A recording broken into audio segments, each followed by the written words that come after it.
A gilded casket descended into the earth, rifles were shouldered, and the most formidable cartel leader in Mexico was at last in the ground. Yet, something about his funeral felt profoundly wrong.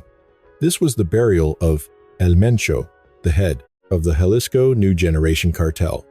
Hundreds of his men were in attendance, armed, silent, and disciplined, but they did not form a single body. They kept their distance. They stood in isolated clusters, watching each other. With no successor named, there was no unified front, only a thick, palpable tension. Within 48 hours of his death, violence ignited across 20 states.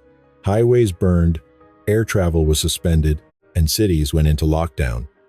This raises the fundamental question: was that funeral a final act of mourning, or the first meeting of a war council? Because when a kingpin dies without an heir, history shows the bloodshed does not cease, it multiplies. The full analysis is on my channel now. Watch it before the situation evolves. They did not weep. They did not kneel. They refused to even make eye contact. At 9:40 a.m. in Guadalajara, a golden coffin moved forward under a heavy guard. There were no church bells, no public displays of grief, just the cold presence of rifles, the hum of drones overhead, and the sound of military boots on concrete. And inside that coffin, Mexico's most feared criminal, El Mencho, was finally being interred.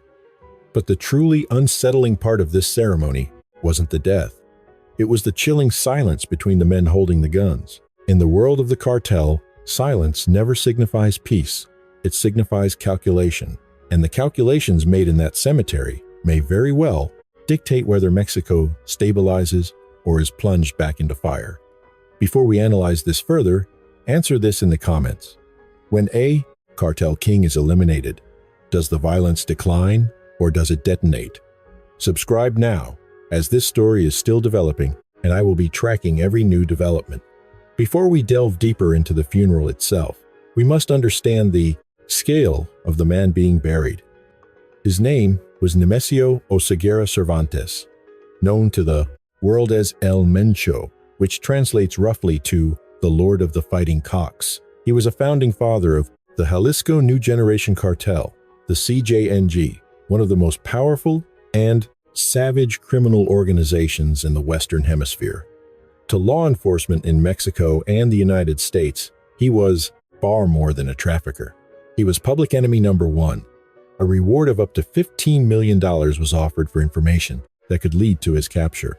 Under his leadership, the cartel constructed a sprawling empire responsible for trafficking fentanyl, cocaine, and methamphetamine, as well as extortion, kidnapping, and fuel theft across numerous states.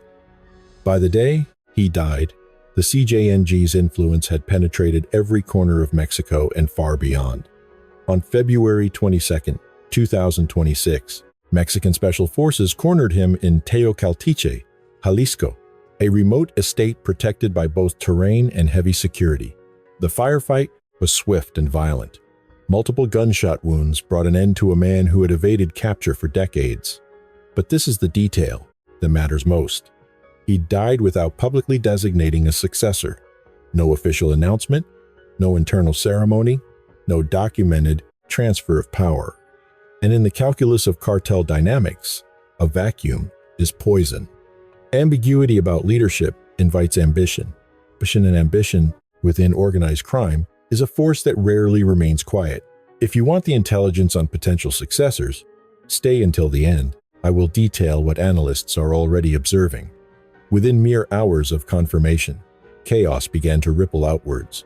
Over 20 states reported significant unrest. Vehicles were set ablaze. Fiery roadblocks were erected. Gun battles erupted. Airports had to temporarily suspend all operations. This was not an outpouring of spontaneous grief. This was a systemic reaction. When a cartel leader is removed, individual cells test their power. Rivals probe for weakness. Lieutenants assess their own opportunities. And every one of those volatile dynamics brings us back to that funeral. Because funerals in organized crime are not simple ceremonies, they are audits of power. Federal authorities confirmed that the body of El Mencho, after being identified via genetic tests, was turned over to his next of kin. The official statement was cold and brief. They released the remains only after all legal protocols were satisfied. But just outside, the funeral home, the atmosphere was anything but routine. A cordon of military units and federal police surrounded the building where the body lay, ensuring that no one could get close without being subjected to intense scrutiny. There was no public procession, no open viewing for mourners, just a heavily fortified funeral home in the San Andres neighborhood of Guadalajara, marked by symbolic floral arrangements from unknown senders. March 2, 2026. The Jardines del Recuerdo Cemetery in Zapopan. A gilded coffin, banda music echoing, enormous wreaths, some adorned with roosters, a clear reference to his moniker. But the scene felt dissonant. The men were heavily armed. They stood in disciplined silence. And they did not gather around a single, central figure of authority. They were separated into small groups, a deliberate distance between them, always watching. This detail is critical because a unified cartel stands as one. A fracturing cartel stands apart. And that image, whether it was intentional or not, is now being dissected by intelligence agencies. Post your theory below. Was this a show of unity or the quiet beginning of a war? Onlookers kept their distance, a silent perimeter of fear. To approach was to be seen. To be seen was to be remembered. The scene was a surreal tableau, part funeral, part military occupation, where private grief and state power converged in a tense silence. Whispers moved through the crowd of masked figures arriving, their faces hidden not by sorrow, but by calculation. This wasn't a community in mourning for a fallen leader. This was a community under duress. This was fear given a physical form. To grasp the true significance of this ceremony, you have to peer through the veil of flowers and dirges. This was more than a burial. It was a broadcast. The gilded casket and the somber music sent a single, defiant message. Even in death, the empire endures. It was a testament to an organization so formidable it compelled the national government to eliminate its leader and then stand guard over his final rites. A paradox played out in public, the state claiming a victory while the cartel projected unwavering strength. Both forces occupied the same street in Guadalajara. But when the head of a criminal empire is severed, what follows? There is never a clean end. There are only ripples. These are not machines you can simply shut down. They are living networks, a complex ecosystem of capos, lieutenants, financiers, and soldiers. And without its architect's guiding hand, the cartel's future is a dark and open question. Intelligence chatter already indicates fractures from within, a scramble for the vacant throne. His death didn't dismantle the organization. It simply redrew the battle lines. The consensus among observers is that we are not looking for a single heir, but for multiple pretenders to the crown, each vying for a piece of the empire. For Mexico, the question is terrifying. When a king falls, do the princes go to war, or do they unite? In this world, power vacuums are always filled with blood. By eliminating the man at the top, the state demonstrated its reach. But capability is not the same as control. If the CJNG splinters into warring factions, the violence won't vanish. It will metastasize into smaller cells, with less command and far greater unpredictability. And chaos is infinitely harder to combat than a monolith. The coming months will reveal whether this was a strategic decapitation or merely the opening chapter of a far bloodier saga. What follows the death of a kingpin is not the end of cartel power. Modern organized crime operates like a hydra. Sever one head, and more emerge to take its place. Experts warn that without a clear line of succession, both allies and rivals will begin to test the fences, potentially igniting brutal turf wars. This next phase could be more volatile than the era under the man they just buried. Mexico must now confront a resurgence of fragmentation splinter cells seeking dominance, surges in local violence, and more chaos spilling onto the streets. The war is far from over. It is simply changing its form. So, what does a funeral for El Mencho truly signify? It is not a conclusion. It is a transition. Because these organizations don't vanish with the lowering of a casket. They reorganize. The golden coffin is underground. The music has faded. The soldiers have withdrawn. But somewhere, in the shadows, meetings are being held. Burner phones are being activated. Alliances are being weighed. Loyalties are being scrutinized. The Jalisco New Generation Cartel did not become one of the most powerful criminal networks in The hemisphere on the strength of one man alone. It was built on structure, and structure outlives any single funeral. What we witnessed was not merely a burial. It was a census of power. Who attended? Who was conspicuously absent? Who stood close to the family? And who watched from the shadows? In this world, such details are everything.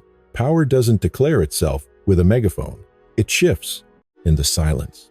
And the most volatile period for any cartel is the one after its king is gone, because that is when ambition, long dormant, begins to stir. Already, analysts are monitoring the telltale signs of fragmentation, watching for regional commanders asserting their independence, watching for rivals who sense a moment of weakness. And here is the truth most headlines will miss. The next major escalation may not come from outside the cartel. It will likely come from within. The funeral may have projected an image of unity, but unity under this kind of pressure is brittle. And when it shatters, the violence is never contained. This story does not end in a graveyard. It only pauses there. The question now is simple. Who moves first? If you want real intelligence, not recycled headlines, on the internal power shifts, the emerging successors, and what this all means for Mexico's security landscape, stay here, because the next chapter won't be announced with flowers. It will be announced with movement. And when that happens, you will want context, not confusion. Subscribe, turn on notifications, because this case is not closed. It has only entered its most unpredictable phase, and we will follow every development. The gilded casket of a kingpin is the world's most expensive lie. It glitters under the sun, but inside lies a legacy of ash and a history written in tears. The fall of El Mencho is not a story of a fallen hero. It is a chilling reminder that power built on the suffering of others is a house of cards. When the Lord of the Fighting Cocks finally met the earth, he didn't leave behind a mourning nation. He left a country on fire. His funeral wasn't a gathering of loved ones. It was a cold assembly of rivals, eyes scanning for weakness in the shadows. This is the ultimate betrayal of the criminal life. It promises you an empire, but it delivers only a shallow grave and a cycle of endless blood that consumes everyone you touch. True strength is not found in the grip of a rifle or the fear in a neighbor's eyes. It is found in the courage to build, to protect, and to lead with integrity. Let this be a lesson to the next generation. A crown won through violence is heavy with the grief of thousands, and it always, inevitably, falls. Choose a path where you don't have to fear your own shadow, because in the end, no matter how much gold covers it, a coffin is still just a box in the dirt.